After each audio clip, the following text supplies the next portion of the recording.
भारत के महान शासकों की श्रृंखला में आज हम जानते हैं महाराणा प्रताप और हल्दी घाटी के युद्ध के बारे में। भारत के इतिहास में महाराणा प्रताप का नाम साहस, शौर्य, त्याग, बलिदान के लिए सदैव अविस्मरणीय एवं प्रेरणा देने वाला है। महाराणा प्रताप मेवाड़ में सिसोदिया वंश के राजा थे। महाराणा प्रताप राणा उदय सिंह और माता जयवंता कंवर के पुत्र तथा राणा सांगा के पौत्र थे। इनका जन्म 9 मई 1540 को राजस्थान के कुंभलगढ़ दुर्ग में हुआ था।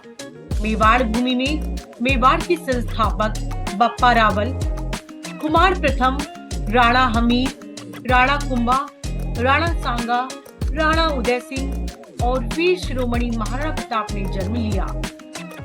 राणा उदय सिंह के समय भारत में मुगल शासक अकबर का शासन था। अकबर ने कूटनीति से कुछ राजपूत राजाओं को अपनी ओर मिलाने का प्रयास किया और वैवाहिक संबंध स्थापित किए। अकबर राजपूत राज्यों पर अपना अधिकार करना चाहता था, अतः चित्तौड़ पर आक्रमण करने के लिए एक बड़ी सेना भेजी।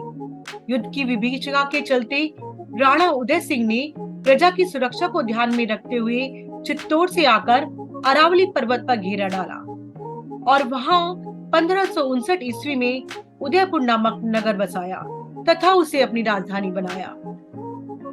1568 में मुगलों ने मेवाड़ की राजधानी और उसके किले चित्तौड़ पर तो अपना अधिकार कर लिया, किंतु मेवाड़ का अधिकांश भूभाग महाराणा उदय सिंह के अधिकार में ही रहा।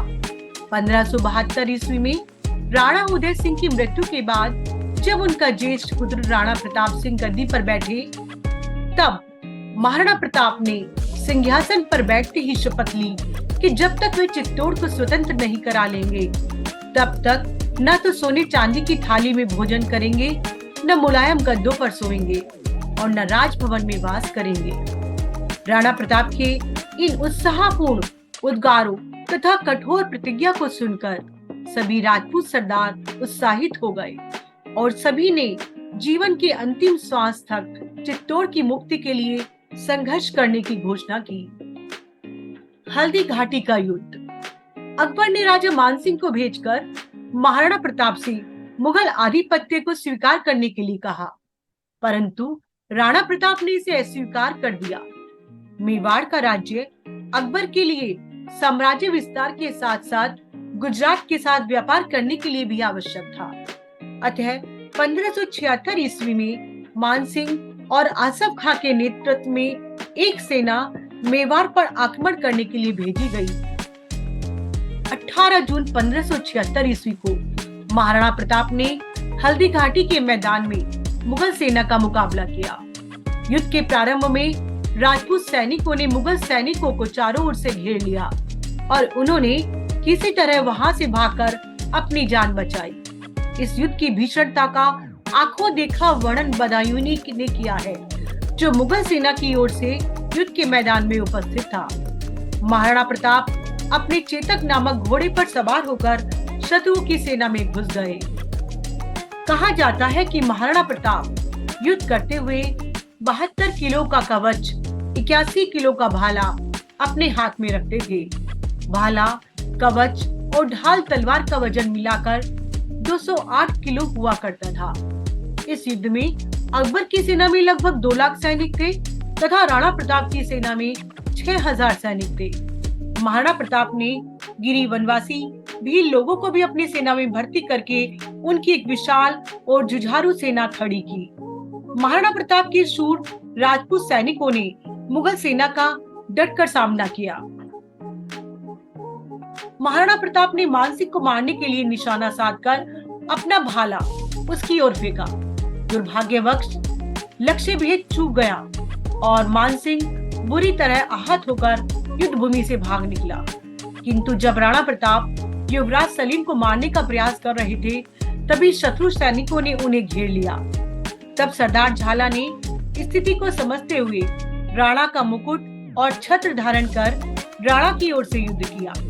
उन्होंने महाराणा प्रताप सिंह से आग्रह किया कि वह तुरंत वहां से चले जाएं। मेवाड़ को मुक्त कराना है तो आपका सुरक्षित रहना अत्यंत आवश्यक है। सरदार झाला ने दृढ़ता से शत्रु का सामना किया। वह अंतिम दिन तक शत्रु से लड़ते रहे। अंत में क्षत्रिय धर्म का समुचित पालन करते हुए झाला सरदार वीर गति को प्राप्त हुए। महाराणा प्रताप के घोड़े चेतक ने अपने प्राणों की बाजी लगाकर अपने स्वामी के प्राणों की रक्षा की।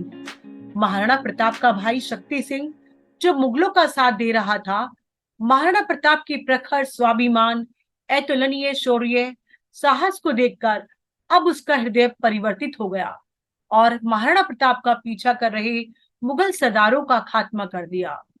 महाराणा प्रताप ने जंगल में शरण ली और छिपकर ही संघर्ष को जारी रखा।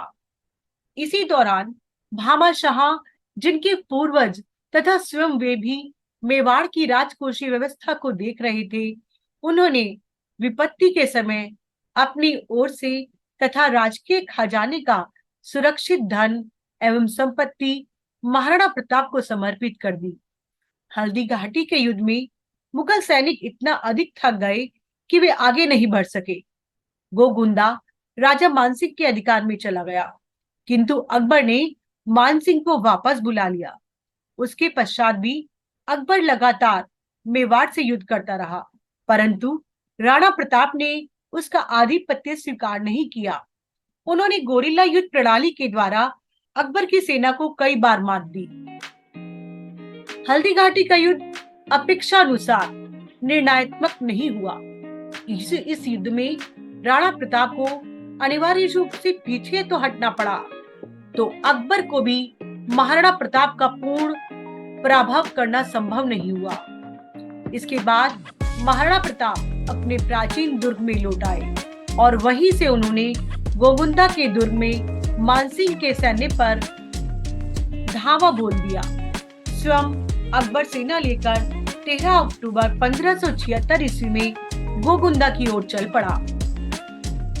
उसी समय कई राजपूत राजाओं ने महाराणा प्रताप की ओर से अकबर के विरुद्ध युद्ध किया। अकबर का ध्यान जैसे जैसे मेवाड़ की ओर से अन्य प्रांतों की ओर लगने लगा, महाराणा प्रताप ने मेवाड़ की खोई हुई भूमि और दुर्गों को पुनः प्राप्त कर लिया।